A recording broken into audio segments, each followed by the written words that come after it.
سەرەتا بە خێراتنی هەموو لایەکەکەم ئەمڕۆ لە ساڵیادی هەفتەی شوباتە پرسە و سەرخۆشی خۆمان بۆ خانەوادەی و شەهیدە بەڕێزانە دەرەبڕین.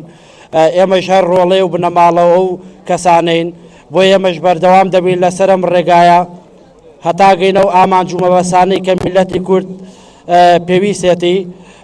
هەفتەی شوبات دەو ڕۆژە بوو کە میلەتی کورد هەوڵیدا حکومەت و سیستەمی حکومڕانی بگۆڕێنە وڵاتدا، بەڵام بەداخەوە چەند گەنجێکی خوێنگەرم تەنانەت چەند کەسانێکی تەمەن مناڵیان تێدا بوو کەوا ئاگای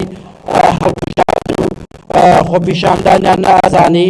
بۆیە بەداخەوەین بۆ حکومەتە سەرشۆڕی بۆ دەسەڵاتە کە هیچ تەمەنێک ناخوێنێتەوە و کە هیچ ماف و کە هیچ حەقێک بۆ میلەتە نادا. بۆیە لێرەوە دوو پارتێکینەوە هەمیشە بەردەوامین، هیچ کات کۆڵ نادەین، هەمیشە لەسەر ڕێبازی